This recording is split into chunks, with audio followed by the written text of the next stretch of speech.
You're listening to the Whole Church Podcast. Our efforts to educate and unite the church are made possible thanks to our sponsors on Captivate and on Patreon. You can get bonus content of our show on either of those platforms or on Apple Podcasts with a private subscription to the Anazal Ministries Podcast Network.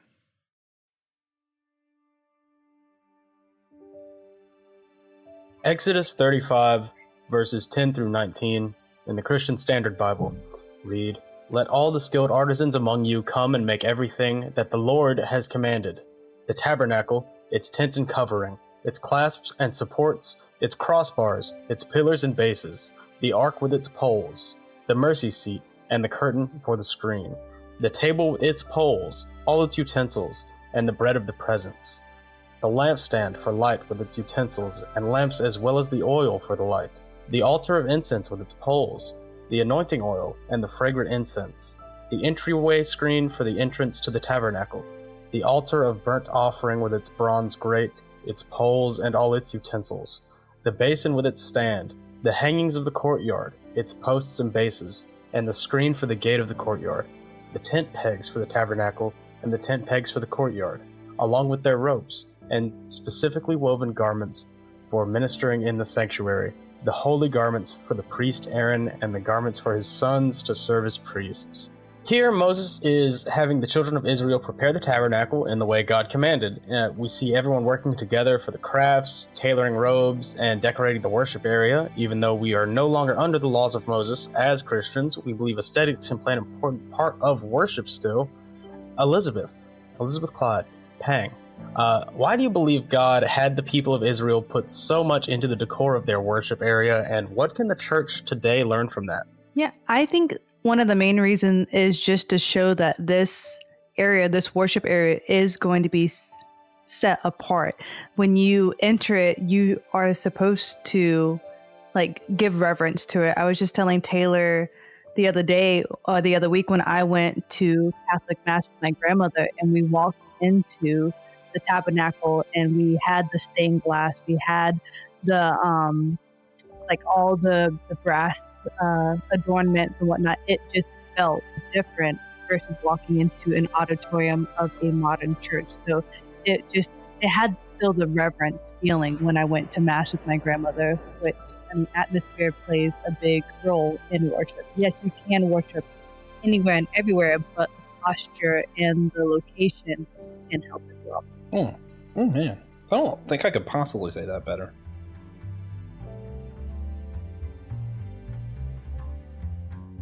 Hey guys, you know what time it is. We're back with possibly your favorite church unity podcast, the Whole Church Podcast. I'm Joshua Noel. No one cares about that. What you do care about. We have two fantastic guests today who do their own podcast. The Clydes is also part of the Anazal Ministry Podcast Network. We have Pangalangan, Elizabeth, and Taylor Clyde. There we go. Lots of names for me to say. I only say Pangalangan because I'm inevitably going to say Pang because that was her nickname when we went to camp together. And I can't help it. So you guys need a reference to know why I'm saying that. Taylor, I think I also met at camp as a separate event. And we're all grown to be friends through Killer Bunnies and other things. Good times. We invited them to be the first guest of our Ecumenical Aesthetics series for several reasons. Elizabeth actually is a teacher of the culinary arts. Also, she has participated in what's known as worship painting, we're going to talk about today. Taylor, who is now a media pastor, I believe media is the right term. If not, okay, cool.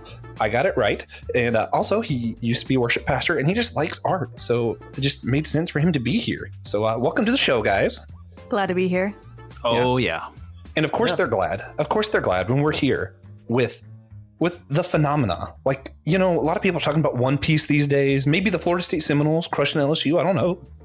There's lots of things that people are amazed by in today's world. Duke.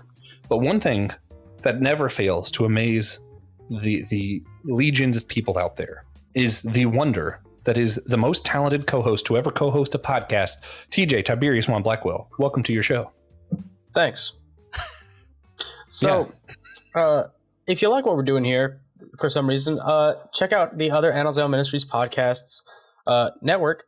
We're here with two technical guests, but we're kind of co-hosts, sort of. We're, co-network, Something slight. Chat with us on our Discord server in the notes.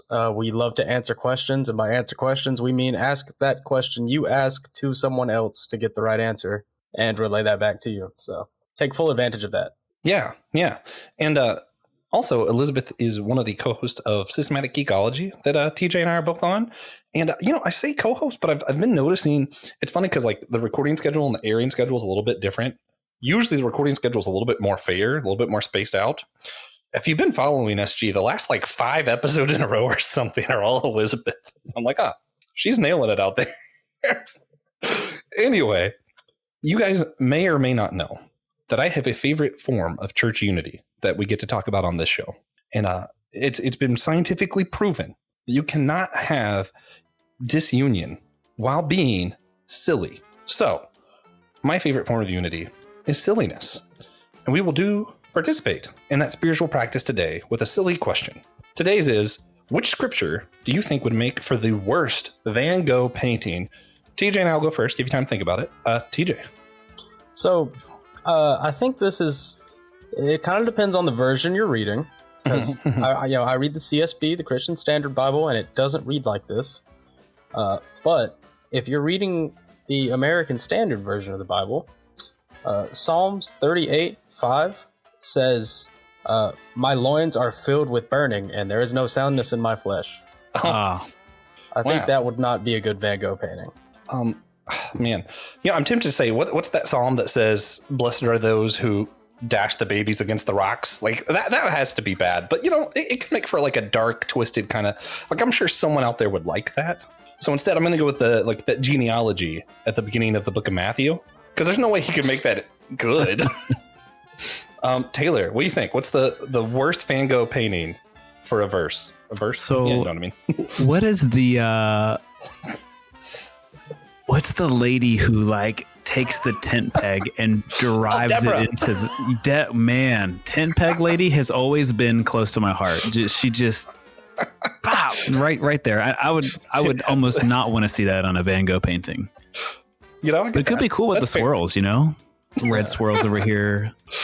Yeah, I don't know. That definitely be interesting. All right, Elizabeth.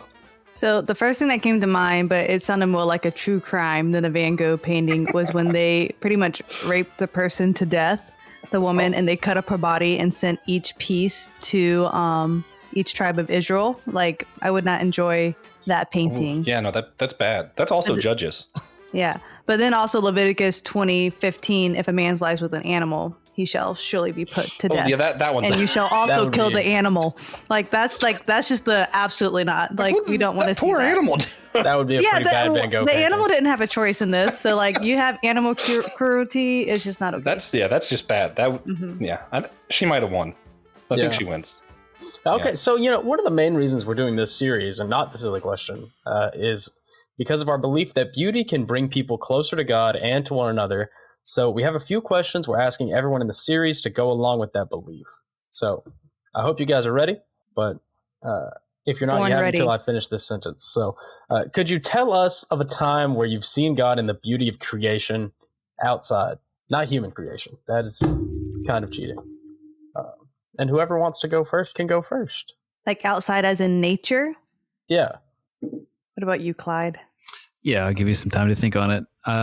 For me, I almost always, I don't know. Have you guys read that book, The Sacred Pathways? I've heard of it. So I don't know exactly who it's by, but it's another Foster, one of, I think. Richard Foster, maybe.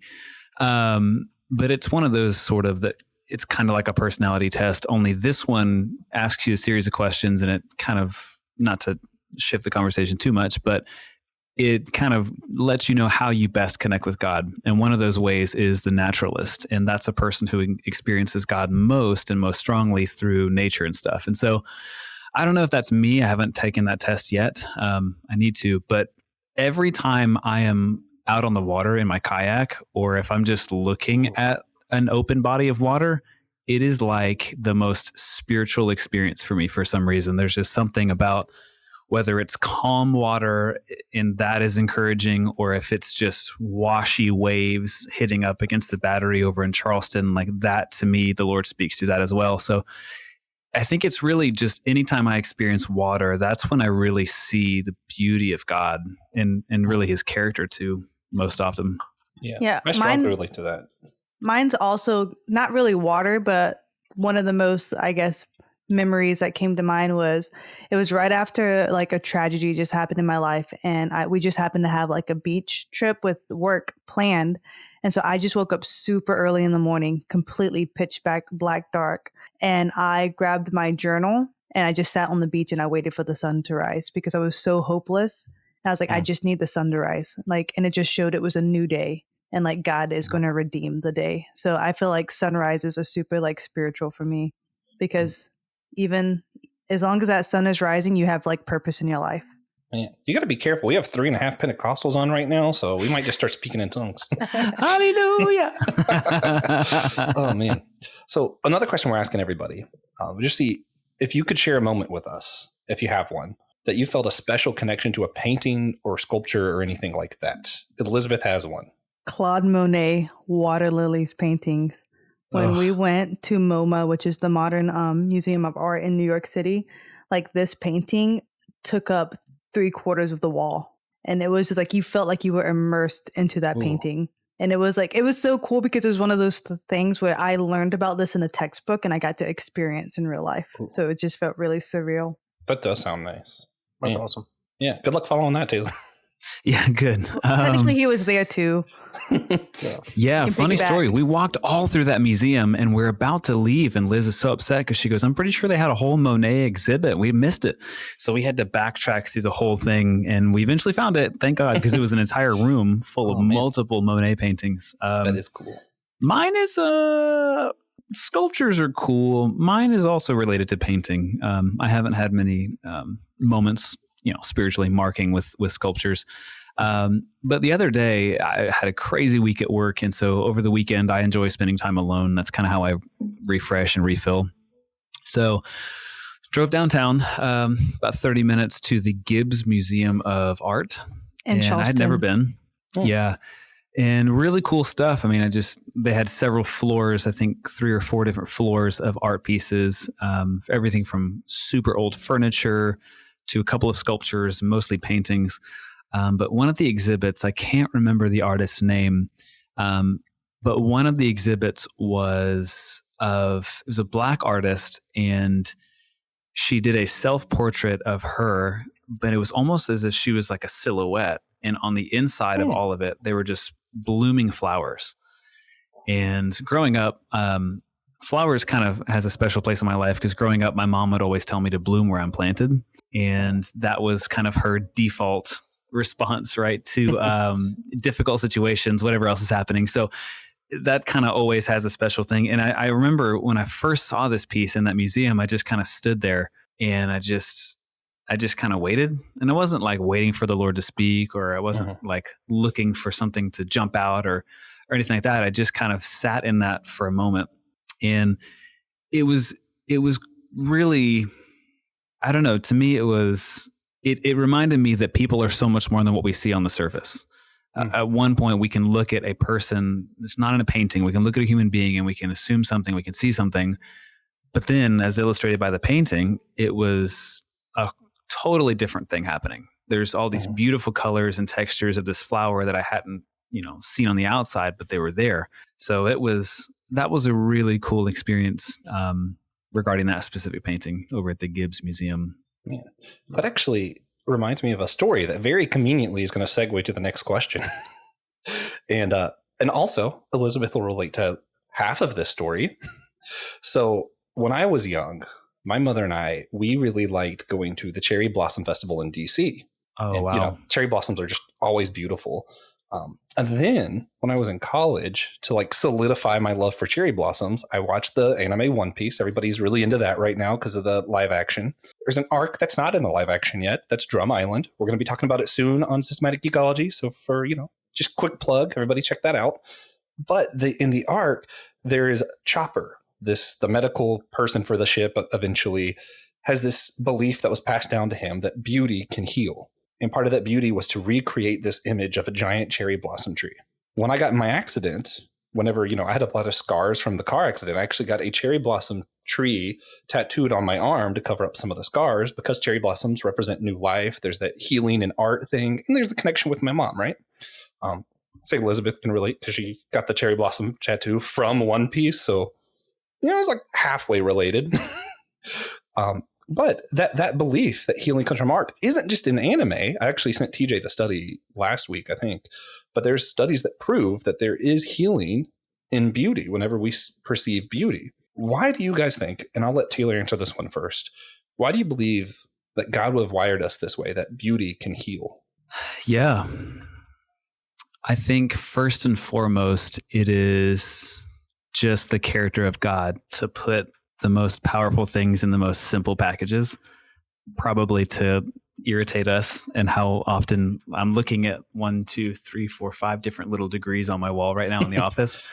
And it's probably to make people like me who spend a lot of time in textbooks frustrated because we can miss the simple stuff a lot of times.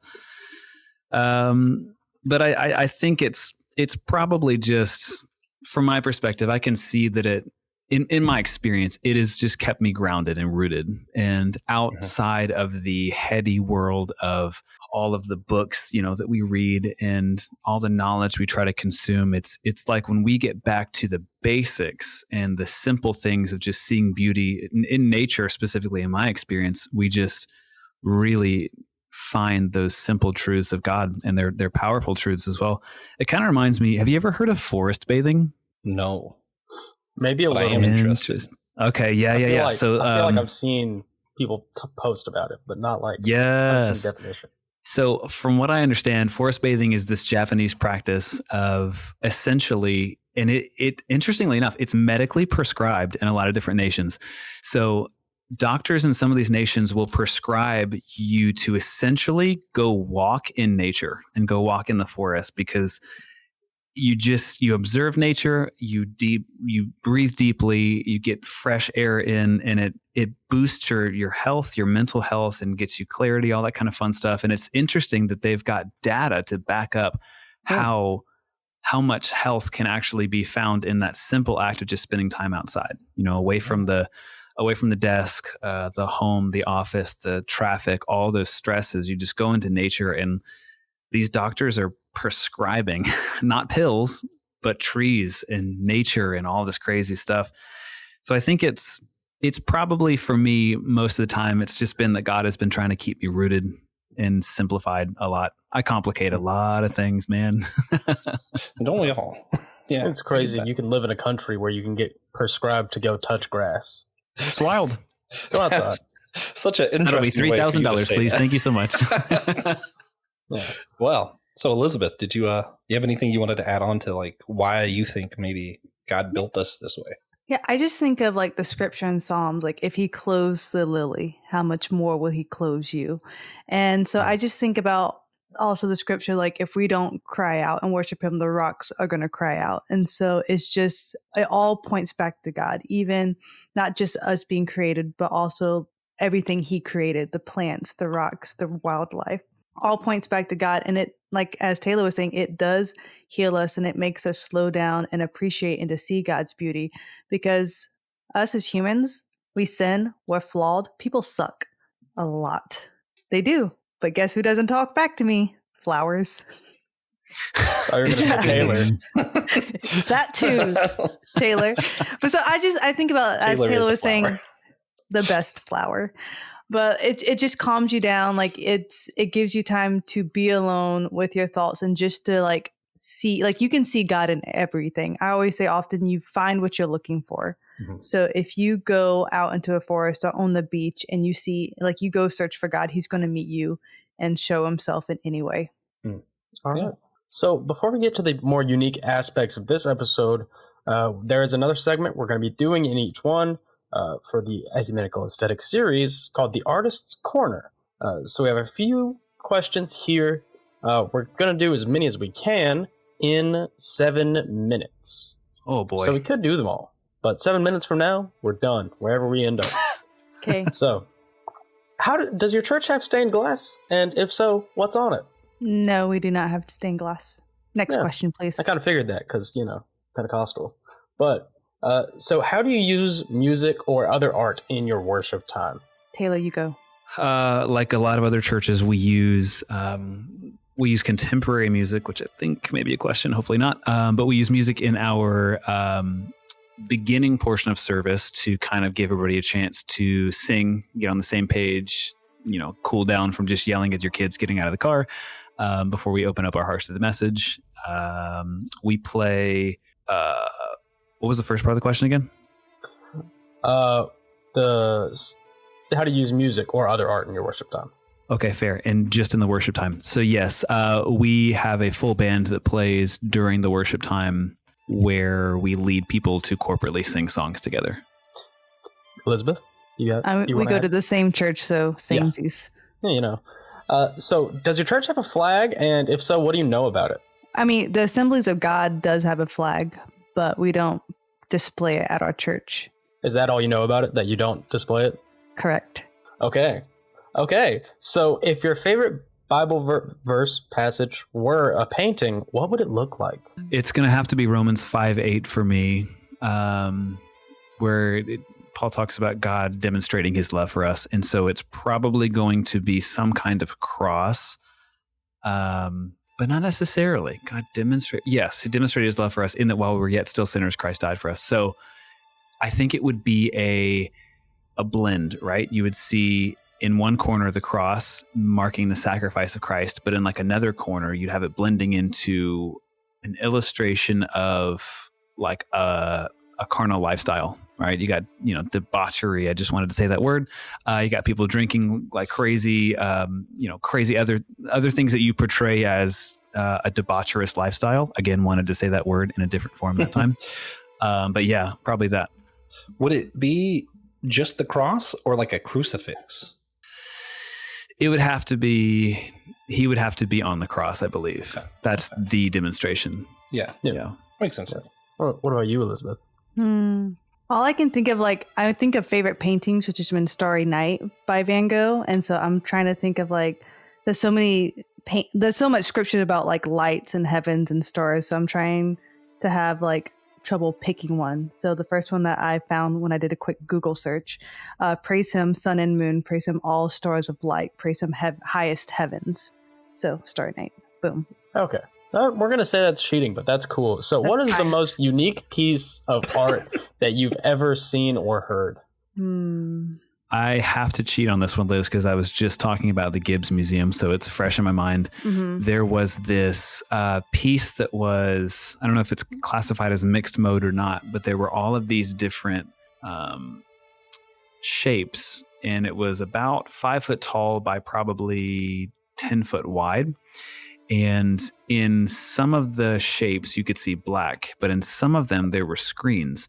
And when you go to an art museum and you're looking at the exhibits, you kind of do this number, or you get kind of close to the stuff and you look back, and sometimes your face you're smiling, sometimes you look serious.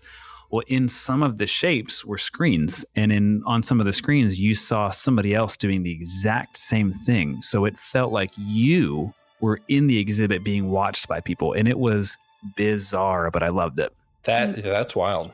I'm going to go with the modern museum we went to in Tokyo called Team Labs. And so it was this pretty much immersive piece of art where it was in a dome shape, and they just had all these flowers around you where it encompassed you 360. And so you would actually have to lay down to get the full experience, and it immersed you. And it was to the point you felt like your body was moving, and it made me nauseous. But that would probably be the most unique piece of art we went to. That's awesome. That's really cool. So does your church have any statues that we could discuss? Nope, just a big old cross on the top. We have Stephen Furtick shirtless riding a unicorn that is kind of up on this mountain. No. Yeah, I've seen that one. That's why we asked. It's a trap. Yeah. So do you prefer hymns or modern worship music? I think this is 7 minutes. I like hymns a lot. I just love I do like hymns as well, yeah. It's so good. Okay, that's not what I was expecting. I know. Healthy I'll respect fly for away, both. oh glory. I'll fly away. Well, Yeah, banger. with Always eternal banger. Right. With that, we still haven't asked all of the questions, so they'll have to come back another episode if they want to hear some of the other questions in the artist corner, because we don't do them in order. You never know which ones he's going to ask, which ones he's going to skip. Kino is going to be on one of these. We might just get to one of them that episode. Probably. We only missed one, for the record. Yeah, that was close.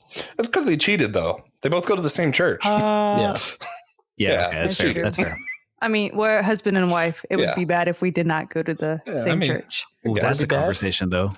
There's a couple at the church I attend that go to different churches because one of them's Catholic and the other one's like, I can't quite go that far, but he did. Ironically, he started off, I think it was Baptist, and he converted to Lutheranism after he got married because he was like, this is as close as I can get to being Catholic. I was like, that's fair, I guess. So I didn't meet you halfway. Yeah, the closest thing we have to that, I serve as creative pastor at a multi-site church. We've got 11 different locations. And the closest thing to that is you'll have young adults that get into a relationship, and then inevitably you got to figure out, okay, do you want to end up at this campus where he's serving, or do you want to go to this campus where she's serving? And it's sad because you have communities that each one is established at their respective place. And so you kind of have to go, okay, it's okay. Like, we still love you. You just got to work out where you want to go. Because I have always personally tried to push people to attend church together, just because. But even then, like, because he's talking about specifically, we have 2 people on staff at different campuses dating. So really, we don't encourage them to choose a campus until they get serious into like engagement status. Yeah. Isn't that common? Fun fact. Oh yeah. Fun stuff. But Pank, we actually invited you on the show, our ecumenical series, specifically because you participated before in a form of worship through art that's pretty unique.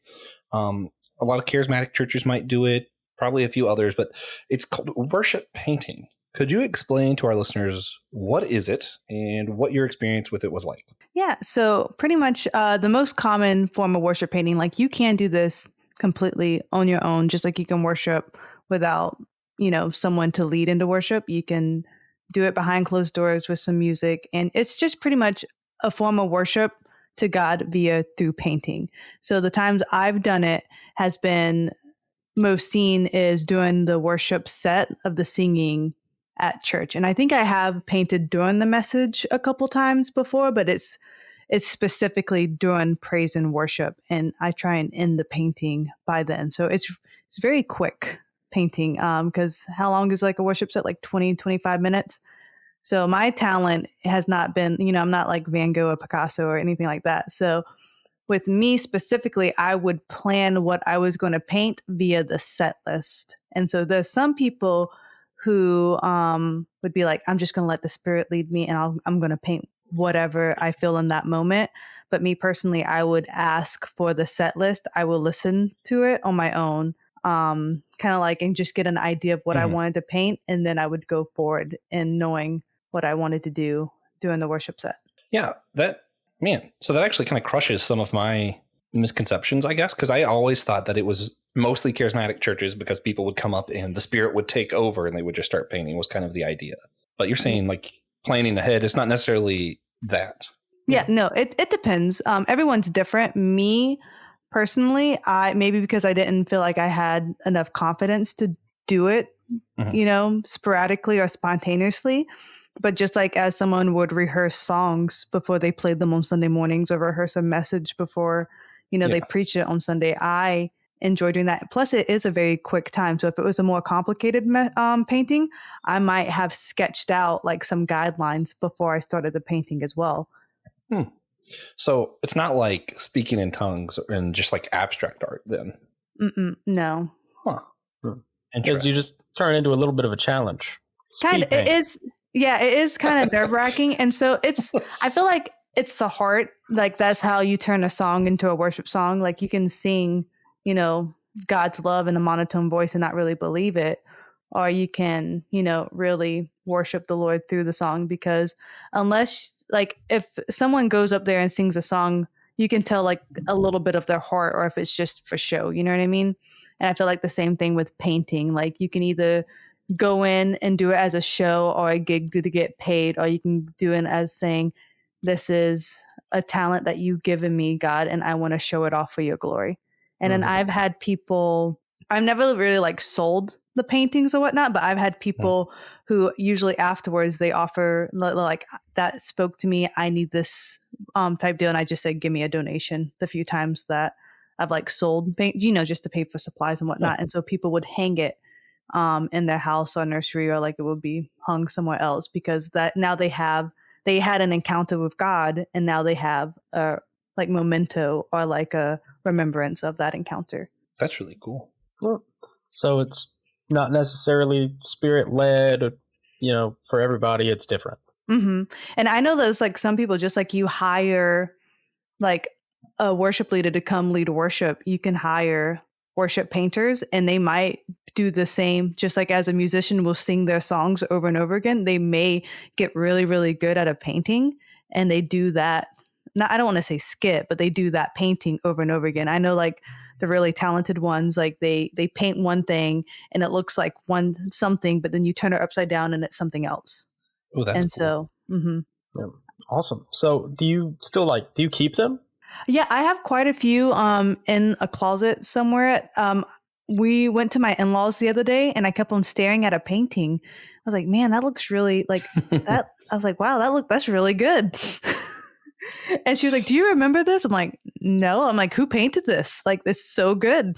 And she's like, it was you. We found it in a church closet. I was like, That's oh, pretty funny. I was like, that's so fun. And I forgot it at their house. But I mean, like, it was just one of those things. Like, it was exciting because I don't remember everything. It was so long ago. Yeah. You should. I get that, though. That happens. You should take a picture of a few and send it to us to put on Instagram or something. Maybe I have to track them down. Yeah. Like, now I just mainly do abstract for funsies. That is cool. Though. Well, you do it because we don't want to pay the Hobby Lobby expensive prices. Yes. I like abstract stuff, though. Yeah. Yeah. I, sometimes I'll be at work and just looking at stuff and be like, man, who cut this? This looks great. And it was me. I just forgot. I've been there for too long. Yeah. That's funny. Anyway, so is that basically the biggest misconception, is just that it's always like a spirit-led thing, or are there other misconceptions tied with this? I feel like one maybe misconception is people do it to show off type deal, because it is kind of nerve-wracking with your back. At least every time I did it, I would have my back to the people, and like, they're watching you, and you're like, don't mess up. Right? Don't mess up. No. And the pressure of the time and whatnot. So that's I think one of the reasons why I did not continue it so much. And plus, I mean, like the church we're at now, like they don't really, I wouldn't say like don't understand, but they just never really had like that preference of form of worship. I'm sure they would be open to it if I felt led to ask or do it, or whatnot. But I think, I don't want to say I outgrew it, but it was just at that time in youth group, like that's what they were seeking. Like, and so I was there to meet that need. Cool. So do you think more churches should incorporate this kind of thing?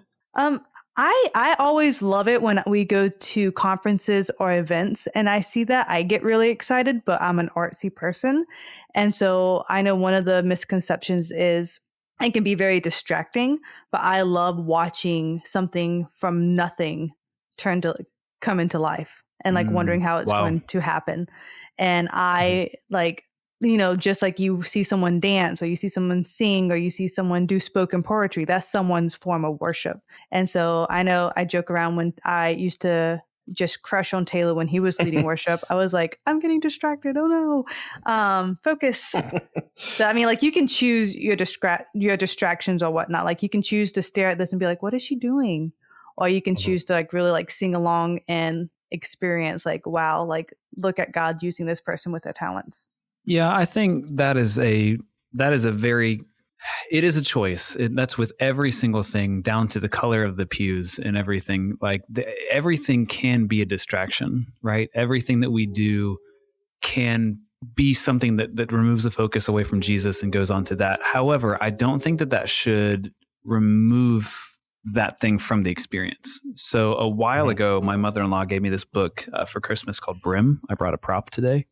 Oh, nice. Wow. But it's pretty cool. Creative overflow in worship design. And it's full of the most practical expressions of simple things that you can add to your worship experience to really drive a point home or to get everybody to think on the same path. So everything from prayers and devotional, which can be unison prayer, guided prayers, to the flow of the service, how you can set up a table to bring attention to something. One of these is they're giving you things that you can, from dipping your hand in water, all kinds of different experiences. And all of those things, I think, like worship painting, can be modes to experience the Lord's love, but they can also be distractions. So I think you've got to really know your context. And if your context would benefit from worship paintings, whether that's in a consistent Sunday morning experience, or if that is a quarterly worship night that you invite a painter to come in and do their thing, know your context, know what's going to work and bring people closer to the Lord. And if it's not going to be a distraction for your people, I think you should go for it. Yeah. I feel like it's a lot like different people have different learning styles, and I feel like probably true of worship too, spiritual styles, like all of that. Ironically, I always thought, because I'm like super ADHD, like my picture's next to the definition of ADHD in the dictionary kind of ADHD. I always was like, yeah, that's why I'm Pentecostal, because it's really high pace and like that's my jam. Yeah. Which I still am like Pentecostal at heart, to be honest. But ever since I started attending more high liturgical church, going to like a Lutheran church, I find that like that consistent breaking it up. We have like 2 minutes of song, stand up. We're going to do this action, sit down, 10-minute, sermon, stand up, read a scripture, sit down, sing a song, like just breaking it up like that has actually really helped me focus on the full church experience, instead of I get a lot out of the worship and then the first 10 minutes of the sermon, and then I don't know what happened after. Yeah. Yeah. So a more common form of worship that a lot of misconceptions kind of are formed around is worship in song. A lot of people hear the word worship and immediately just think the singing part of church. Taylor, could you unpack some of your history with leading worship in song and address why this misconception is so popular today?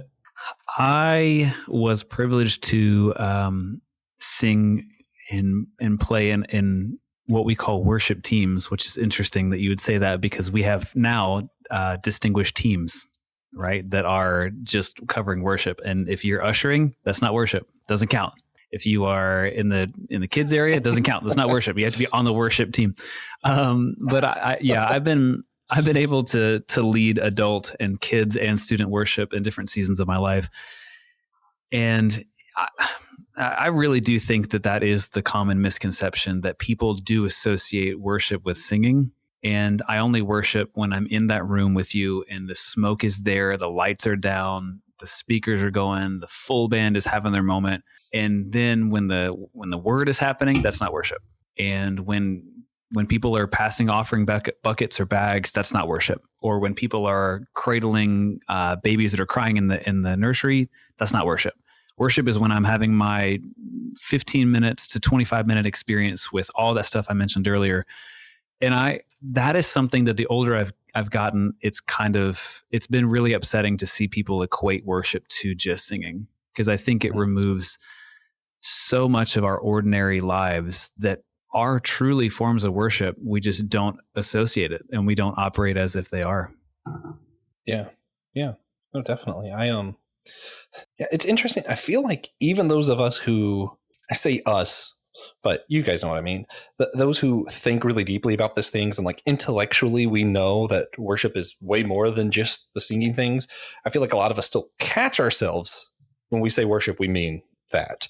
And we like subconsciously add to this misconception that people who maybe don't think about it as much are going to cling on to, because, leaders of the church, like people like us, use that language without thinking about it sometimes. And I think that really is harmful. And I don't have a good solution for it, because a lot of times, you use the language that everybody else is using and you're like, oh, wait, I didn't quite mean it like that. But, I have that problem with the word church too. Yeah, sorry, true. Look like teacher can say something. Okay. So another thing I find interesting, a lot of people have an easier time thinking of just like music in general as art than they do thinking of worship music as art. You know what I mean? Like, I feel like it's easy for people to grasp, oh, music is a type of art.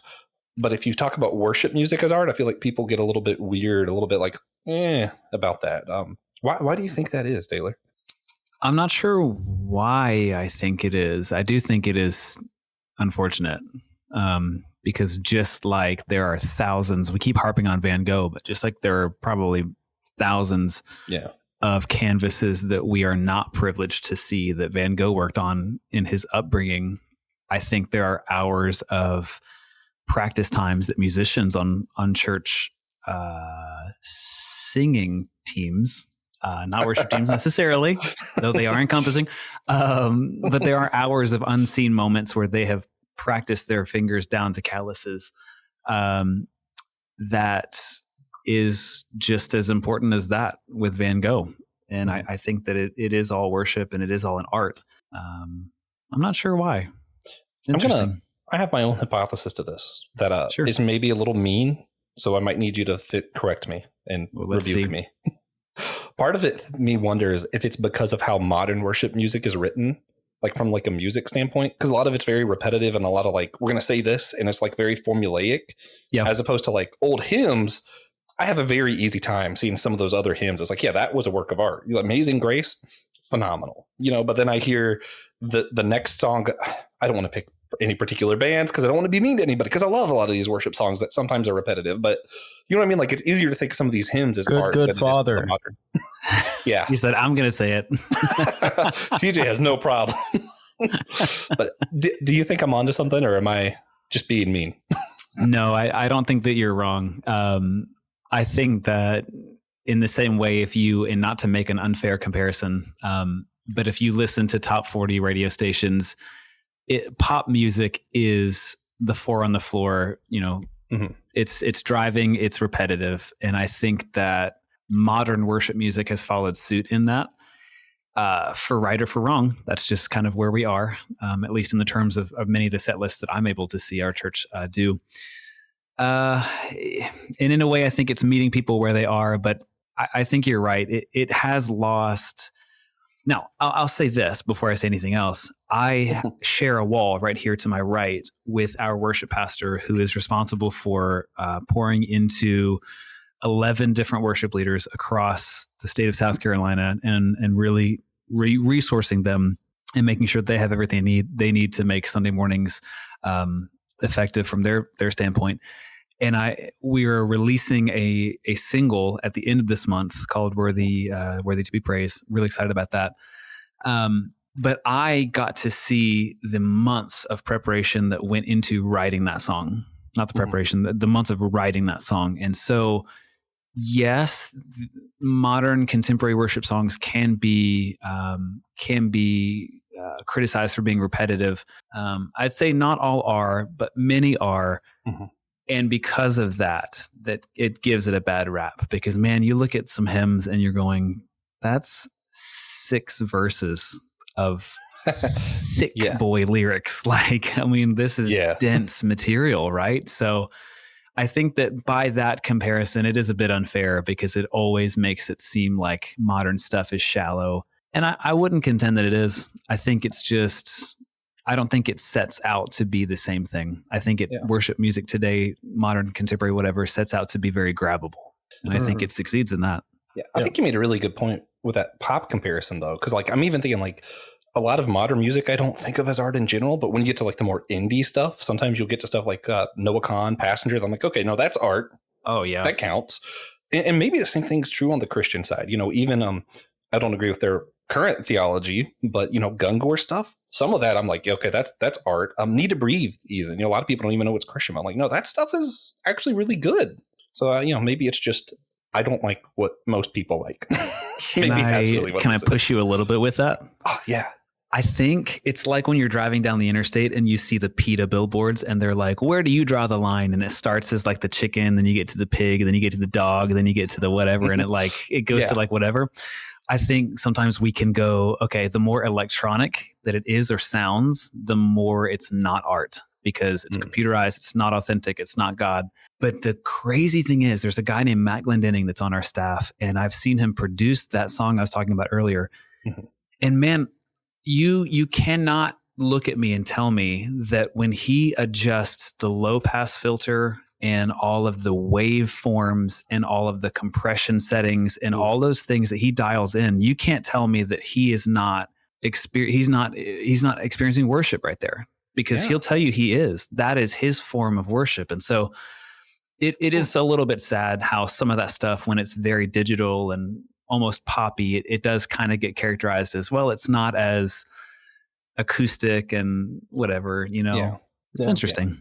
Yeah, two things. I really love that PETA billboard, because right there is where I draw the line, like right between chicken and dog, where everybody else draws the line. This is easy. Next question. Not hard. But also, I think worship music, contemporary worship music, becoming more like pop music actually has more to do with the same thing happening in Nashville and country music than we can easily find. But I'm almost positive that they're connected. Yeah. It's probably about money. That seems like the connective tissue there. Yeah, well, probably. Nowadays, I did in one of my MBA classes, I did a market research studies, or some kind of, they can actually take a song, and through the beats and the high ends and the low ends, they can determine if it's going to be a top 40 song or hit the charts #1 just through the sound of it. So, I mean, with the whole money thing and whatnot, they can now sound engineer if this is going to work or not. And so I'm not saying that, worship songs, I'm sure this was for secular music. I'm not saying worship songs is going to follow that suit, but one of the things I have problems with worship songs, not all of them, and I'm not going to say any, I feel like TJ will. A lot of worship songs will put us at the center of the song, and it's almost emotional with us being the center, and God, come save me, God, do this, God, me, instead of you are worthy, to be praised. You it puts a lot of the worship songs, the emotional ones, put it all about us and not about God. That's so funny. I was right. Yeah, I brought a sorry, I just caught what TJ said. What do you mean you were right? Reckless love. But I actually brought a non-religious friend to a worship service with me once, because we went to public university. As part of the religious class was to attend a religious service to kind of examine it for what it is and write a paper about it. And his big takeaway was, so basically religion exists to just express your emotions and get it out of your system. And I was like, ooh, interesting I don't like that. take. One of my smart friends is always the smartest Christians who become so dang smart they become atheists, or they educate themselves outside of believing God. I've known a couple people like this, and so as he was kind of being smart in, I don't want to say in his transition because that sounds weird, but he was just saying, he's have you ever noticed worship song, it's made for us to be emotional, even with the worship leader, not every single time, but they're come on, sing it out. If someone's yelling at you to sing, it want to almost coaxing you into that emotional experience instead of an encounter with God. Not all the time, but I feel you have to be careful. Just like with church camp, you get a spiritual high and then it goes away. Yeah, no, for sure. I mean, it's interesting. There's art that's meant to express something that we can connect with. And at some level, the spiritual and the emotional are definitely related. But at some point, I feel we feed so much in the emotional that we drop the other stuff. On the intellectual part, this is just my quick little aside thing, because I've also noticed that typically in my experience, it's because people were taught a certain way of believing Christianity. And they were taught that as this is the complete dogma and any other way of thinking about it is wrong. Because for me, I had a very similar experience, but really, instead of me losing my faith, I realized, hey, maybe I'm actually reading the Bible wrong. Maybe these things that I were taught about the thing were wrong, and I should re-examine them before just dropping the whole thing. And that's not just me trying to do some apologetic gospel stuff. That's just, my experience and what I've observed from other people. A lot of times they just jump to, oh, okay, so I can't believe, for example, Genesis 1 is literal, so I'm going to drop everything. Well, there's a lot of parts of Christianity that don't think that's literal. There are even some people who believe in literal Bible reading and think that one's not literal. Maybe actually examine the thing and work with a little bit more before you just say one thing's wrong, everything's wrong. That's called slippery slope fallacy. Slippery slope fallacy is bad. Anyway. Yeah. So is there anything you'd like to see change in how this is typically done today? Like the Yeah. worship and music part of the The service? worshipy music part. I think the mix should be adjusted so the bass is amplified a bit more. Oh, absolutely. I would say I would like there to be not to harp on it again, but I would like to see all parts of, we call them dream teamers, but all parts of people who are serving any function on the Sunday, in the Sunday experience. I would like for them to carry that weight of worship in everything that they're doing. And I would like for people to realize that they can take worship outside of that 25 minute window of a Sunday service. So for us, we're a charismatic church. So we have, a 5-minute countdown. Then we have about 25 minutes of worship. Then we go into some service hosting. Then we go into the word for about 45 minutes. And then we go into some altar time, and then we close and we go home. So I would like for people in our congregation to, and even in the Big C across the board, for them to realize that they can take those moments of connection, which we a lot of times boil down to worship with singing. They can take that out of the room and they can experience God outside of that environment. Yeah. I really enjoy hearing people talk about the Assemblies of God, because we are Church of God Prophecy, and it's hilarious to hear like the split. Assemblies of God managed to get super modern, and Church of God of Prophecy allowed women to wear pants like 50 years ago. Yeah. I have so many stories of like my parents' generations during my lifetime when the Church of God of Prophecy allowed them to start wearing wedding rings.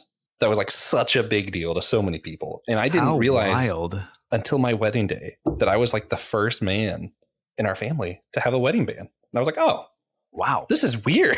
I didn't even realize it was weird. Yeah. So before we get to the end, there's a few other things we like to do. Firstly, hey, where can people go find you guys on your other podcast, The Clydes? Let's talk about that for a second. Yeah. I think we are available on all major podcast platforms. Just search The Clydes, CLYDE. Yeah. Google Podcasts have given us a little bit of a problem, but yeah. But yes. I mean, I think we're pretty all right, but I'm a fan. I listen. I mean, I'm glad to be here. Even when you talked about money, I still listened. It's a good money. It was a good episode, but even also, though I don't like thinking about money. That's one thing we didn't talk about. I love, like with our church, we say we're going to continue worship and give our tithes and offerings, because I feel like the whole church service really is a worship service, even like the message and whatnot. And so it goes, really, worship should be incorporated in our like lives. It's not just on Sunday morning. Yeah. And the people I knew who really understood giving as a form of worship weren't limited to doing it in church either. You'd see them just at McDonald's and randomly leaving a tip at McDonald's. And I'm like, yeah, these people figure it out. These people. Absolutely. Yeah. Anyway, so usually on our episodes, before we get to our wrap up or anything like that, we ask everybody for a single tangible action, but we're switching it up a little bit for our series. So instead of asking for a tangible action for unity, we're going to ask you guys, outside of paintings or statues, what is one kind of art that you think people could get into that might help us all draw closer to God and one another? I'm gonna make Taylor go first on this one, I think. Yeah, that sounds fair. One form of art that I think people could get into that could help bring us closer to God and each other. Got to do both. And each other. It's a twofer. Which is not sculpting or painting. Yeah. Right. So we're going like super broad strokes. Okay. Okay. I won't say it's art necessarily. My first inclination was to say journaling, but journaling's not necessarily art. I mean, if it turns into a novel type deal, like you can share it with other people. Writing. Yeah, writing. That's fair. Poetry. Yeah, I think writing, specifically in my context, we have a lot of good experiences and memories with small groups. And in some of my favorites, we do this thing called SOAP journaling, which is an acronym. SOAP is Scripture, Observation, Application, Prayer. So you'd pick a passage or a chapter that everybody would read in the group, and then you would independently journal.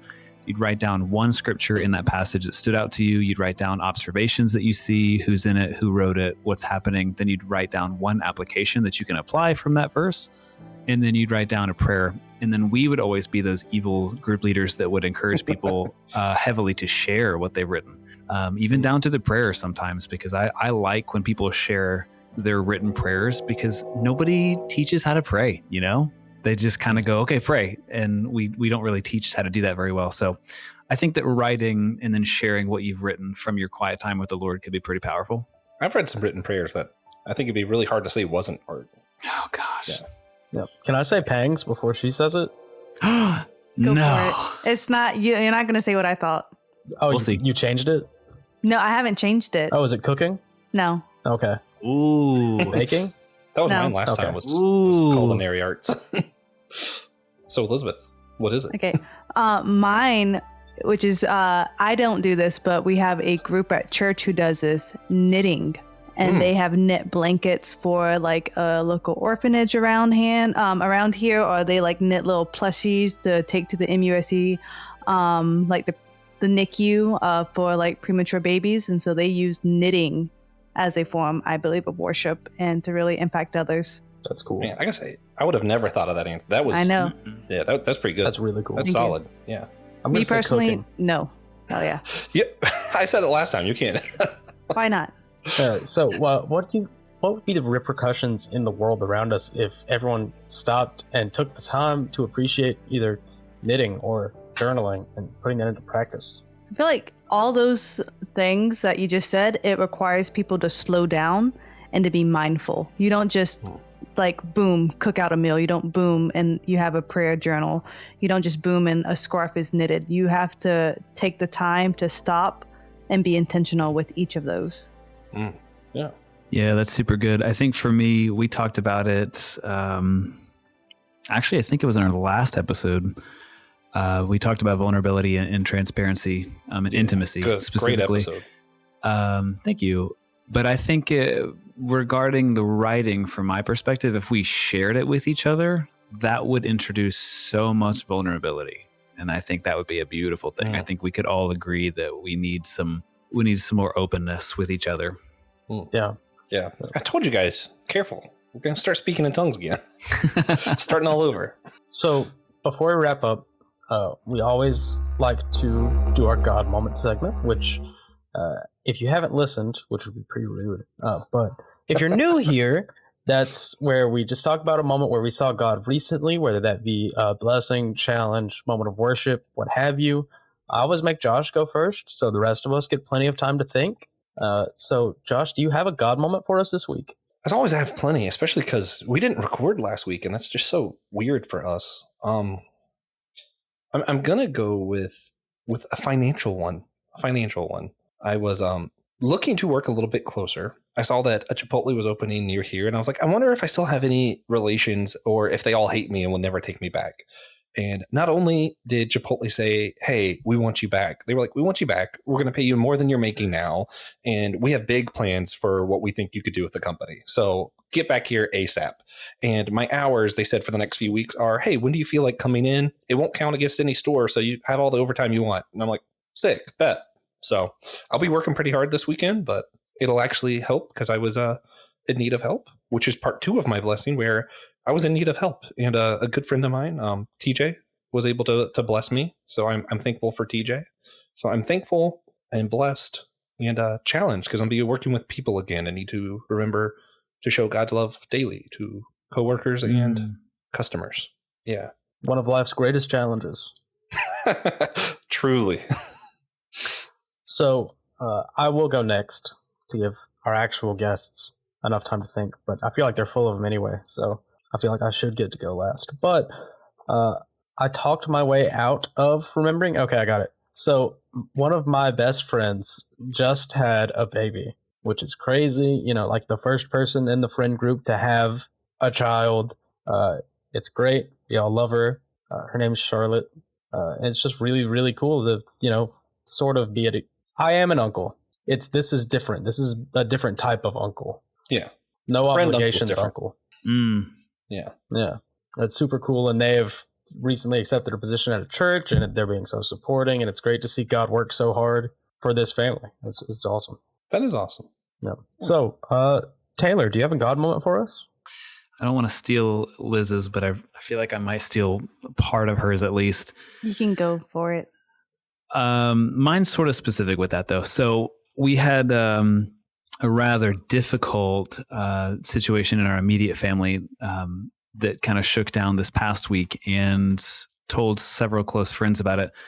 And in my inbox this morning was a $10 or $15. I don't remember how much it was. It was 10. A $10 Starbucks gift card that, and I quote, because I feel like the listeners need to know exactly what it said. It said, "A basic drink for a not so basic. Hope you get to enjoy a fall bev soon." Bev is beverage.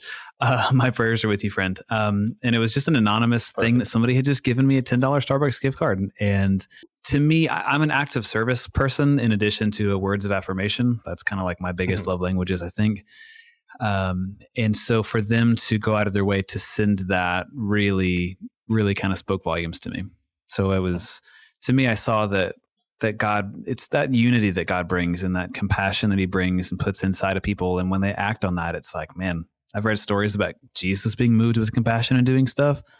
And in this simple act of giving me a $10 Starbucks gift card, you were moved with compassion like Jesus. So it was a cool kind of interaction. Is it ever weird to think of like people gifting something to you could be their worship to God also? See? Because it's like they're not worshiping you, but like they are in worship while doing a thing for you. I'm just saying. Nuance. It's weird. Yeah, it's good stuff though. All right, Pang. God moment. So this is going to sound very pessimistic, but this is just where I'm at. Honestly, like this week has been the worst week of my life. And I don't say that lightly. And it's hard for me to see God this week. But my friends have surrounded me and they showed me God's love when I can't see God and his goodness this week. So that would be how I say it, because I'm in a dark place right now personally, but my friends are loving me well. That's good. Also, incredible how well put together you are, because I would have never guessed you were in a dark place.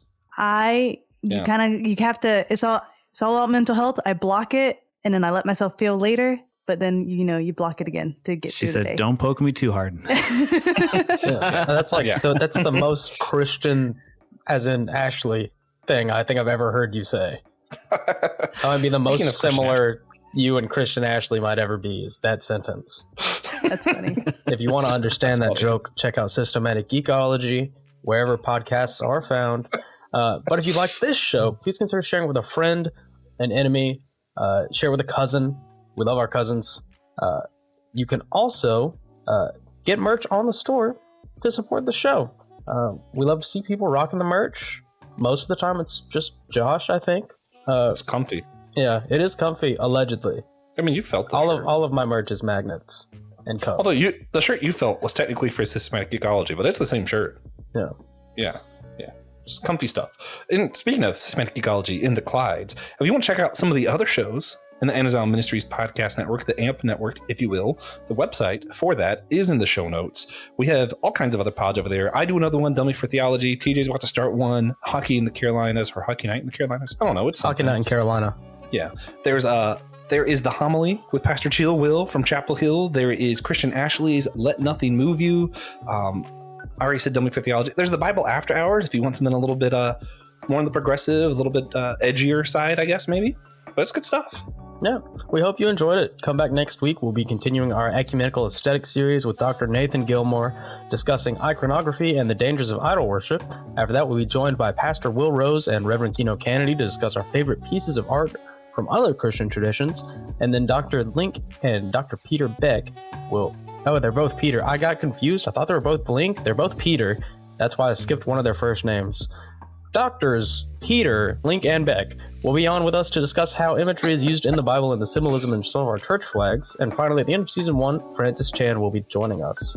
Yeah, he doesn't know that, so someone let him know. Blissfully unaware. I assume he has a statue over there somewhere near the Stephen Furtick one, right? Just behind it. Yeah. Yeah, it took significantly less marble.